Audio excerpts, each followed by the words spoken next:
அஸ்ஸலாமு அலைக்கும் வரஹ்மத்துல்லாஹி வபரகாத்துஹு. ஜும்மா முபாரக். அன்பார்ந்த அனைத்து உறவுகளுக்கும் இனிய காலை வணக்கம். உங்கள் மீது சாந்தியும் சமாதானமும் உண்டாகட்டும். இன்றைய காலை பொழுது உங்கள் அனைவருக்கும் இனிய பொழுதாக அமைய எல்லாம் வல்ல இறைவனை பிரார்த்தித்தவனாக இன்றைக்கும் கோயத்துடைய பல முக்கியமான செய்திகளை பற்றி தான் பார்க்க போகிறோம். வீடியோவை கடைசி வரைக்கும் பாருங்கள். தெரியாத நண்பர்களுக்கும் மறக்காம ஷேர் பண்ணுங்கள். வீடியோ பிடிச்சிருந்தா ஒரு லைக் பண்ணுங்கள், சப்ஸ்கிரைப் பண்ணுங்கள், தொடர்ந்தும் சப்போர்ட் பண்ணுங்கள். கோயத்துடைய தினார் மதிப்பம் உள்ளதா பார்த்தலாம். இலங்கைக்கான ரூபாயில் ஒரு தினாரின் மதிப்பு 953 ரூபாய் 16% உள்ளது. இந்தியாவின் ரூபாயில் ஒரு தினாரின் மதிப்பு 276 ரூபாய் 40% உள்ளது. இது அல்முல்லா எக்ஸ்சேஞ்சுடைய அப்ளிகேஷன் ஆன்லைன் ரேட் ஆகும். கூகுள் ரேட்டை பார்த்தெல்லாம் இலங்கைக்கான ரூபாயில் ஒரு தினாரின் மதிப்பு 960 ரூபாய் 18% உள்ளது. இந்தியாவின் ரூபாயில் ஒரு தினாரின் மதிப்பு 277 ரூபாய் 92% உள்ளது. அமான் எக்ஸ்சேஞ்ச் ரேட்டை பார்த்தலாம். இலங்கைக்கான ரூபாயில் ஒரு தினாரின் மதிப்பு 954 ரூபாய் 20% உள்ளது. இந்தியாவின் ரூபாயில் ஒரு தினாரின் மதிப்பு 276 ரூபாய் 56% உள்ளது. ஜஜில் எக்ஸ்சேஞ்ச் ரேட்டை பார்த்தலாம். இலங்கைக்கான ரூபாயில் ஒரு தினாரின் மதிப்பு 960 ரூபாயாக உள்ளது. இந்தியாவின் ரூபாயில் ஒரு தினாரின் மதிப்பு 276 ரூபாய் 90% உள்ளது. ஜஜில் எக்ஸ்சேஞ்ச் ஒருவேளை இன்னைக்கு 4 மணிக்கு பிறகு, அதாவது சில நேரங்களில் 7 மணிலிருந்து 7:30 மணிலிருந்து நைட்டு 11 மணி வரைக்கும் ஒருவேளை திறந்திருக்கலாம். சில நேரங்களில் இன்னைக்கு வெள்ளிக்கிழமை திறக்காமல் கூட போகலாம். சஜில் எக்ஸ்சேஞ்சை பெருசாக எதிர்பார்க்காதீங்க. இலங்கைக்கான ரூபாயில் ஒரு தினாரின் மதிப்பு 956 ரூபாயாக உள்ளது. இந்தியாவின் ரூபாயில் ஒரு தினாரின் மதிப்பு 277 ரூபாயாக உள்ளது. இது ARY எக்ஸ்சேஞ்சுடைய அப்ளிகேஷன் ஆன்லைன் ரேட் ஆகும். KBE எக்ஸ்சேஞ்ச் இலங்கைக்கான ரூபாயில் ஒரு தினாரின் மதிப்பு 954 ரூபாய் வழங்கியிருக்கிறாங்க. இந்தியாவுக்கான ரூபாயில் ஒரு தினாரின் மதிப்பு 276 ரூபாய் 45% வழங்கியிருக்கிறாங்க. குவைத்துடைய பல எக்ஸ்சேஞ்சுகள்லையுமே அக்கௌண்ட் நம்பரை மறைச்சிடுறாங்க. இதை பற்றியும் உங்களுக்கு தொடர்ந்துமே தெரிய தரது. நீங்கள் ஏதாவது ஒரு புதிய எக்ஸ்சேஞ்சுக்கு பழைய பற்று சீட்டோட போகிறீங்களா, அதான் நிச்சயமாக அதில் அக்கௌண்ட் நம்பர் இருக்கா அப்படின்றத செக் பண்ணிக்கோங்க. அப்படி இல்லாத பட்சத்தில் எழுதிட்டு போனாலும் பிழை இல்லாத அக்கௌண்ட் நம்பர் எழுதிட்டு போங்க. ஏதாவது ஒரு நம்பர் பிழைத்தாலும் கூட உங்களுடைய பணம் நாட்டுக்கு போய் சேராது. அந்த பணத்தை திரும்ப பெறணுமா இருந்தாலும் ரொம்ப நாட்களாகும், மறுபடியும் கட்டணம் செலுத்த வரும். அதே போல் எக்ஸ்சேஞ்சுகளில் பணம் அனுப்பி முடித்ததும் மறக்காமல் பற்றுச்சீட்டை செக் பண்ணி பாருங்கள். நீங்களே சரியான டீட்டெயில்ஸ் எல்லாமே கொடுத்துருந்தாலும் எக்ஸ்சேஞ்சில் உள்ளவங்க சில நேரங்களில் பிழை வரதுக்கும் வாய்ப்பு இருக்குது. அதனால் மறக்காமல் பற்றுச்சீட்டை வெளியிடறதுக்கு முன்னாடியே செக் பண்ணி பார்த்துக்கோங்க. யுனைடெட் கல்ஃப் எக்ஸ்சேஞ்ச் கார்பரேஷன் இந்தியாவுக்கு பணம் அனுப்ப 750 ஃபில்ஸும் இலங்கை பணம் அனுப்ப ஒரு தினாரும் கட்டணமாக அறவிடுறாங்க. அல்சாமில் எக்ஸ்சேஞ்ச் கார்பரேஷன் ஒரு தினார் மட்டுமே கட்டணமாக அறவிடுறாங்க. UJ எக்ஸ்சேஞ்ச் கார்பரேஷன் ஒரு தினார் மட்டுமே கட்டணமாக அறவிடுறாங்க. குவைட் ஏஷியன் இன்டர்நேஷனல் எக்ஸ்சேஞ்ச் 750 ஃபில்ஸ் மற்றும் ஒரு தினார் போன்ற கட்டணங்களும் அறவிடுறாங்க. குவைத்தில் அல்நாதா, ARY, அமான் எக்ஸ்சேஞ்ச், UJ, அல்சாமில், Ansari exchange, Lulu exchange, Joyalukkas, KBE, UAE, Oman Exchange, Bahrain Exchange, BEC, World Street Exchange, Sajil Exchange, Malik Exchange, International Exchange, Al Safa Exchange.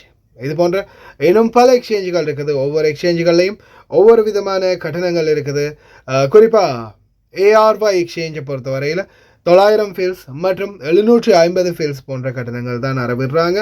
அதே போல் சஜில் எக்ஸ்சேஞ்ச், மெலிக் எக்ஸ்சேஞ்ச், அல்சாமில், UJ, அல்ஷஃபா இது போன்ற எக்ஸ்சேஞ்சுகள்லையும் ஒரு தினார் மட்டுமே தான் கட்டணமாக அறவிடுறாங்க. குறிப்பாக ARY எக்ஸ்சேஞ்சை பொறுத்தவரையில் உங்களுக்கு 350 ஃபீல்ஸ்லேருந்து 500 ஃபீல்ஸ் வரைக்கும் கட்டண லாபம் இருக்குது. அதே போல் பார்த்திங்கன்னா சஜில், மலிக், அல்சாமில், அதே போல் அல்ஷஃபா இது போன்ற எக்ஸ்சேஞ்சுகளில் ஒரு தினார் கட்டணமாக அறவிடுறதால உங்களுக்கு 250 ஃபீல்ஸ் அந்த எக்ஸ்சேஞ்சிலையுமே லாபம் இருக்குது. நீங்கள் கஷ்டப்பட்டு சம்பாதிக்கிற உங்களுடைய பணத்தை முடிந்த வரைக்கும் நல்ல எக்ஸ்சேஞ்சுகள் மூலம் அனுப்புங்க. அதே மாதிரி எந்த எக்ஸ்சேஞ்சில் நல்ல ரேட் கொடுக்குறாங்க அப்படின்றதையும் மறக்காமல் கமெண்டில் மென்ஷன் பண்ணுங்கள். அப்போ தான் தெரியாத நண்பர்களும் தெரிந்து கொள்வாங்க. குவைத்துடைய தங்க விலையை பார்த்தலாம். 1 கிராம் 18 கேரட் தங்கத்தின் விலை 22 தினார் 772 ஃபீல்ஸாக உள்ளது. 1 கிராம் 21 கேரட் தங்கத்தின் விலை 26 தினார் 564 ஃபீல்ஸாக உள்ளது. 1 கிராம் 22 கேரட் தங்கத்தின் விலை 27 தினார் 842 ஃபீல்ஸாக உள்ளது. 1 கிராம் 24 கேரட் தூய தங்கத்தின் விலை 30 தினார் 362 ஃபீல்ஸாக உள்ளது. இந்த நாட்களில் பழைய தங்கங்களை விற்கிறதுக்கு சிறப்பான நேரம் இது. அதே போல் மாறி மாறி ஆளுக்கு ஒரு கதை சொல்கிறாங்க. எங்கே போய் முடிய போகுதுன்னு தெரியலை. இந்த மாதம் சம்பளம் இல்லை, மொத்த பேருக்கும் சம்பளத்தில் கை வச்சுட்டாங்க. எனக்கே சம்பளம் இல்லை. அதே போல் இதோ குடியுரிமை, குடியிருப்பு விவகாரங்கள் தொடர்ந்தும் விசாரணை, பலரும் குடியுரிமை சட்டத்துக்கு கீழ். அதே போல் இதோ பள்ளி வாயிலில் நேற்றைய தினம் விசேட பாதுகாப்பு அதே போல் ஓட்டுநர்களுக்கு மிக முக்கியமான வீடியோ உடனடியாக தெரிவிக்குமாறு வணிக வர்த்தக அமைச்சகத்தின் கோரிக்கை மக்களிடம். இன்றைய நாள் தொழுகையில் உங்களுடைய பிரார்த்தனைகளில் இந்த மக்களையும் சேர்த்து கொள்ளுங்கள். அதே போல ஜாபர் அலி பகுதிகளில் தற்போது வேலைகள் முடிவடைகின்றது. அன்பார்ந்த உறவுகளே, நான் உங்கள் சர்ஃபான் BA Vlog. இன்று நான் வந்திருப்பது லயன் எக்ஸ்பிரஸ் கார்கோவோடு இணைந்து முதலாவது பரிசாக 200 தினார், இரண்டாவது பரிசாக 150 தினார், மூன்றாவது பரிசாக 100 தினார் மற்றும் 10 பேருக்கு ஆறுதல் பரிசு சர்ப்ரைஸ். நீங்க செய்ய வேண்டியதெல்லாம் ஒன்றே ஒன்றுதான். லயன் எக்ஸ்பிரஸ் கார்கோவுடாக ஒரு கார்கோ நீங்கள் நாட்டுக்கு போடணும். அதே போல் இந்த பரிசை வெல்றதுக்கான பாஸ்வேர்ட் என்னுடைய யூடியூப் சேனல் 3லையுமே அட்டாச் பண்ணியிருக்கிறேன். இதில் வரக்கூடிய லோகோவை பாருங்கள், இந்த தம்ப்நெயில் தான் போட்டிருக்கோம். மறக்காமல் என்னுடைய வீடியோவை பாருங்கள். வீடியோவில் ஒரு இடத்துல பாஸ்வேர்டை குறிப்பிட்டிருப்பேன், அதை நீங்கள் சொல்லி கார்கோ போடுங்க. லயன் எக்ஸ்பிரஸ் கார்கோவுடாக பணப்பரிசை அல்லுங்க. கார்கோ சம்பந்தப்பட்ட மேலதிக தகவல் ஃபர்ஸ்ட் கமெண்ட்ல இருக்கிற லிங்க்ல வீடியோ இருக்குது, பாருங்க. அதே போல புனித ரமதான் மாதத்தின் 28வது நோன்பை அடியெடுத்து வைத்திருக்கின்றோம். அல்ஹம்துலில்லாஹ். இன்னும் ஒரு நோன்பா 2 நோன்பா இன்ஷா அல்லாஹ் பொறுத்திருந்து பார்க்கலாம். ஷஹருடைய நேரம் 4:23 இஃப்தாருடைய நேரம் 6:04 நேரத்தில் சிறிய அளவு மாற்றம் ஏற்பட்டுள்ளது. வானிலை ஆய்வாளர்களின் காமெடி. ஒருத்தர், அதுலேயும் குறிப்பாக அஸ்ட்ரோனோமர் ஆதில் அல் சாதுன், இதுல் ஃபித்ர் சனிக்கிழமை இல்லை ஞாயிற்றுக்கிழமை தான் வரும் அப்படின்னு சொல்கிறாரு. அதே மாதிரி பிதரலமீரா இது இல்லை திங்கக்கிழமை தான் வரும் அப்படின்னு சொல்கிறாரு. ஒருத்தர் சொல்கிறாங்க 30 நோன்பும் இந்த முறை பிடிக்கக்கூடிய வாய்ப்பு கிடைக்கும்னு. அதான் ஒரு சிலர் இல்லை 29ஓட முடிஞ்சிடும் அப்படின்னு சொல்கிறாங்க. இன்ஷா அல்லாஹ் இது எப்படியோ இறைவனுடைய நாட்டம் எதுவோ அதுவும். அதே போல் பிறை தென்பட்டால் மட்டுமே நோன்புக்குரிய அறிகுறிகள் தெரியும். அதாவது இஸ்லாமிய மார்க்க அடிப்படையில் 30 நோன்பு கடமையானது. பிறை காணப்படாத பட்சத்தில் 30 நோன்பு பிடிக்கலாம். 31வது நோன்பு வராது. 30 நோன்புக்கு பிறகு இன்ஷா அல்லாஹ் எப்படியுமே பெருநாள் தான். ஒரு வேளை வந்தால் ஞாயிற்றுக்கிழமை வரலாம், அப்படி இல்லாத பட்சத்தில் திங்கட்கிழமை வரலாம். نعيد يوم الأحد ولا يوم الاثنين؟ يوم الاثنين بإذن الله تعالى شرعيا، يعني بعد إتمام العدة 30 يوم. لا يجوز الإفطار والعيد إلا برؤية الهلال شرعيا، وهو دخول في رمضان أو في شوال والعيد. طبعا أتحدى أي فلكي فاهم في علم الأهلة أن يرد علي إن كنت غلطان في هذا الأمر أو لا. العيد إذا كانت بالحسابات الفلكية راح يكون يوم الأحد 30 مارس، لكن إحنا نعتمد على الرؤية الشرعية وهي الأساس. فرؤية الهلال صعبة ما راح نشوفه، وبالتالي راح نكمل الشهر 30 يوم ويكون العيد يوم الاثنين 31 مارس بإذن الله تعالى بعد إتمام عدة الشهر العربي 30 يوم. الرؤية تعتمد على العين بالمقام الأول لرؤية الهلال، ونصوم ونفطر على أساس الرؤية وليست على أساس الحساب الفلكي. ليش قلت أنه صعب أو سيتعذر رؤية الهلال في يوم السبت ليلة يوم الأحد؟ ليش صعب؟ صعوبة رؤية الهلال ليلة 29 مارس بسبب أن القمر موجود في منطقة الاقتران. தொடர்ந்தும் பிடிபடுகின்ற ஈரான் நாட்டவர்கள் மற்றும் ஈராக் நாட்டவர்கள், ஈரானி கொய்திகளாக இருந்த பலருமே சிலர் ஃபோர்ஜரி பண்ணியிருக்கிறாங்க அப்படின்றது சட்டபூர்வமாக அறிவிக்கப்பட்ட பிறகு அவங்கள இந்த நாட்டை விட்டு விட்டோ பண்ணுறாங்க. அதே மாதிரி தான் ஆர்டிக்கல் 8, ஆர்டிக்கல் 13 இதுலையெல்லாம் பல தரப்பட்ட கேஸ் வெளியாகி இருக்குது. கிட்டத்தட்ட 506 கேஸ் இப்போதைக்கு கம்ப்ளீட் ஆகிற நிலைமையில் இருக்குது. பலருக்குமே செட்டில்மெண்ட் முடிச்சிட்டாங்க, நாடு கடத்துறது தான் பாக்கி. எத்தனை பேருடைய கஃபீல்கள் இந்த மாதிரி கேன்சல் ஆகி போக போகிறாங்கன்னு தெரியல. அதுலேயும் குறிப்பாக நான் தொடர்ந்துமே தெரிவிக்கிறது தான், வெளியில் அக்காமல் அடித்து வேலை செய்கிறவங்களுக்கு தான் இதில் ரொம்பவும் அதிகமான ரிஸ்க் இருக்குது. அதே போல் இப்போது முக்கியமான பிரச்சனை என்ன, அங்கே சுற்றி இங்கே சுற்றி கடைசியில் நம்ம தலையிலேயே கை வச்சுட்டாங்க அப்படின்ற மாதிரி. இந்த மாதம் 10ஆம் தேதி தான் 10ஆம் தேதி தான் சம்பளம் கிடைக்குமா. இந்த மாத சம்பளம் யாருக்கும் இல்லை. இந்த முறை எல்லாரும் எதிர்பார்த்துருந்தது நோன்பு பெருநாளைக்காக கவர்மெண்ட் முந்தையே சம்பளம் கொடுத்துருவாங்கன்னு. என்னடா வாய் தடுமாறுது கடுமையாக. வாழைப்பழம் ஒன்று சாப்பிட்டேன் நோன்பு பிடிக்கும்போது, அதுதான் பிரச்சனை போல் இருக்குது. நோன்பு இன்னைக்கு ரொம்ப மோசமாக இருக்குது, கொலன்னு இருக்குது வாய். அந்த ஒரு பச்சை வாழைப்பழம் தான் இருந்துச்சு, கொஞ்சம் லைட்டாக பழுத்தது, அதை தான் சாப்பிட்டேன். அது கடைசியில் இப்படி கொலாட்ரல் டேமேஜ் பண்ணியிருக்குது. இனிமேல் தண்ணியும் குடிக்க முடியாது, ஒன்றும் பண்ண முடியாது.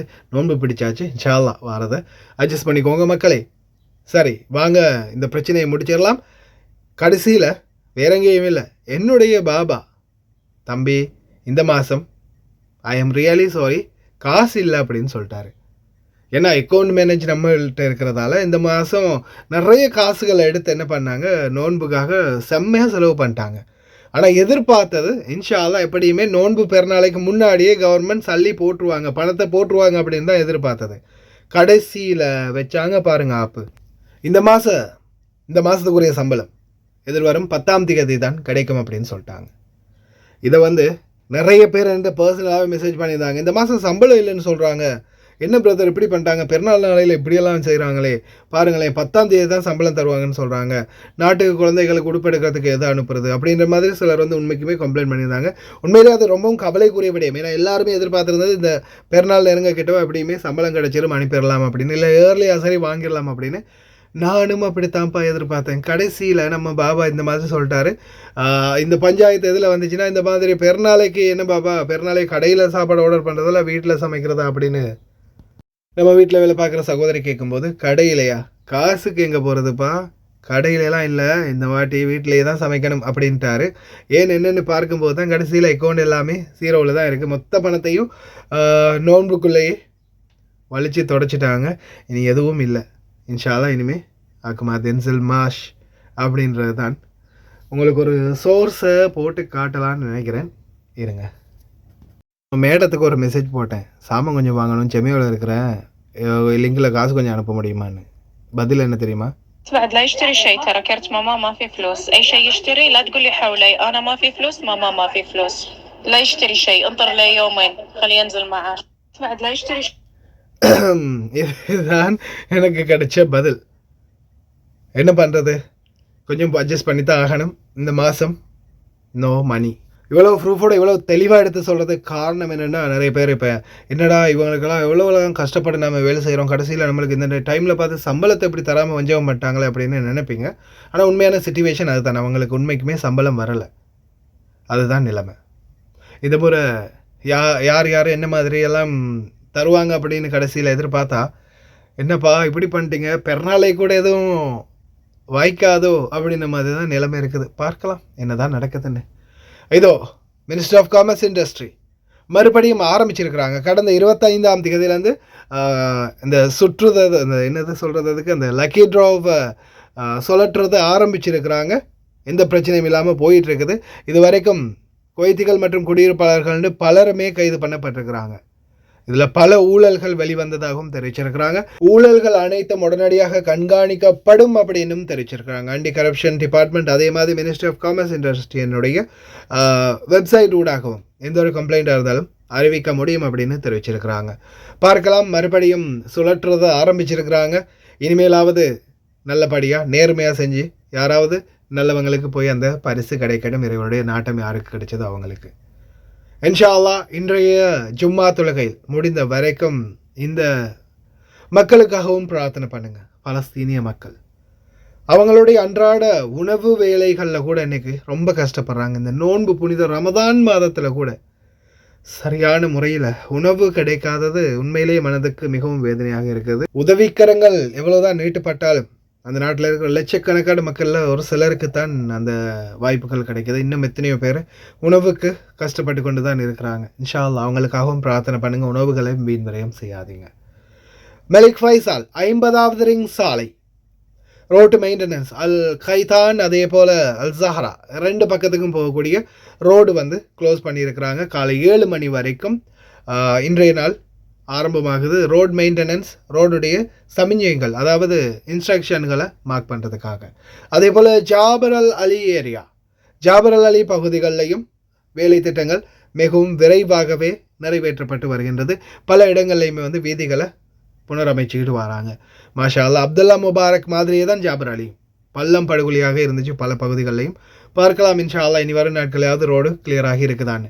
அதே போல் மினிஸ்ட்ரி ஆஃப் இன்டீரியர் குவைத்துறை உள்துறை அமைச்சகத்தின் எஃபோர்ட் உண்மையிலேயே மிகவும் சிறப்பாக செயல்பட்டிருந்தாங்க. பெரிய அளவான விபத்துக்கள், பெரிய அளவான எந்த ஒரு கம்ப்ளைண்ட்டுமே இல்லாமலே இந்த மாதம் புனித ரமதான் மாதத்தின் 27வது நாள் நோன்பின் தொழுகைகள் சிறப்பாக நடைபெற்றிருக்கின்றது. அல்ஹம்துலில்லாஹ்.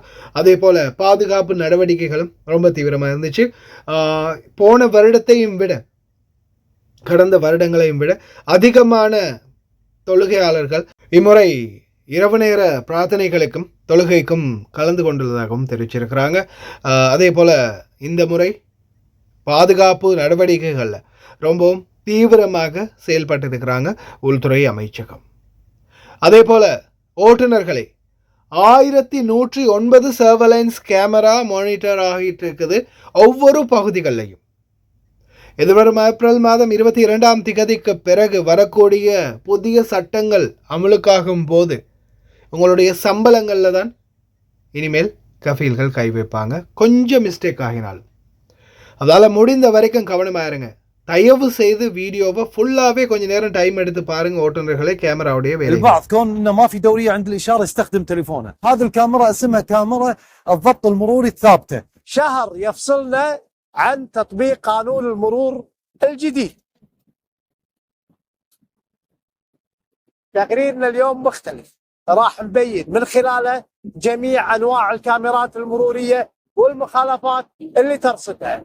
رائد مساعد تعطينا فكره عن الكاميرا هذه وشنو دورها بالشارع؟ اول شيء هذه الكاميرا اسمها كاميرا المراقبه المروريه، وهي تتبع اداره التحكم المركزي، وعددها ما يقارب 413 كاميرا، ودورها الاساسي هو تخفيف الازدحامات المروريه من خلال تغيير توقيت الاشارات، وايضا من خلالها طبعا يتم مخالفه الاشخاص اللي يوقفون عند الاشاره وما يلتزمون بقواعد المرور. للاسف البعض كون انه ما في دوريه عند الاشاره يستخدم تليفونه، يعرقل حركه السير، يتجاوز السيايير اللي تكون موجوده عند الاشاره ويوقف قدام. فدور هذه الاداره، اداره التحكم المركزي، نعتبرها من اهم الادارات في الاداره العامه للمرور.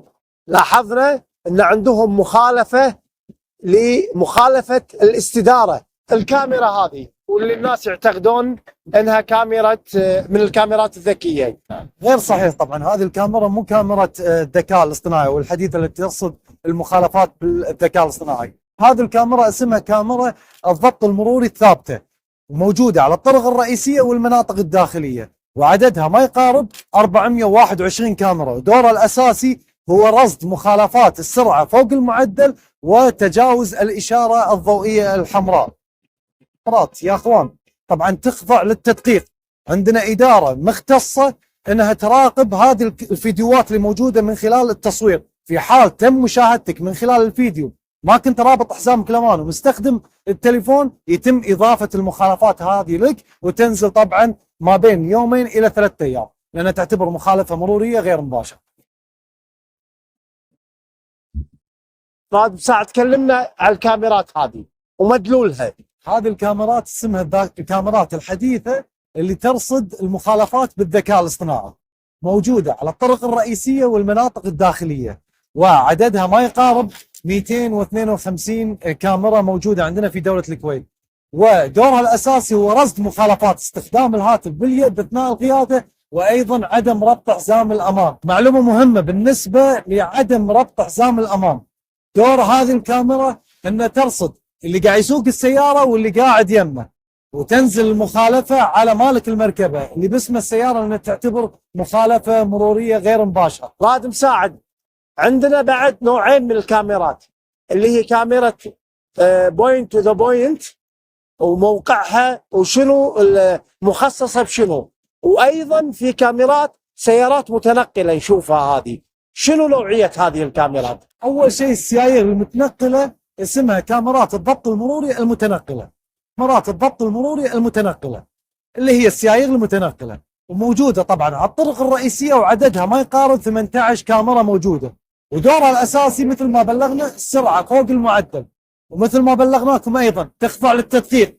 يعني ما عندنا إدارة مختصة أنها تشوف الفيديوهات بعد هذا التصوير. أما بالنسبة لكاميرات البوينت تو بوينت، وهي كاميرات موجودة على الطرق الرئيسية وعددها ما يقارب 5 كاميرات، ودورها الاساسي هو رصد مخالفات السرعه فوق المعدل. هذه وين موجوده كاميرات بوينت تو ذا بوينت؟ هذه موجوده الله يسلمك على الطرق الرئيسيه مثل ما قلنا اللي هو طريق العبدلي، شارع التعاون، وصلة الدوحه، جسر جابر، بالاضافه الى طبعا شارع فهيل السري. مثل ما قلنا شهر راح يفصلنا عن تطبيق القانون الجديد، مثل ما تفضل الرائد مساعد العسلاوي.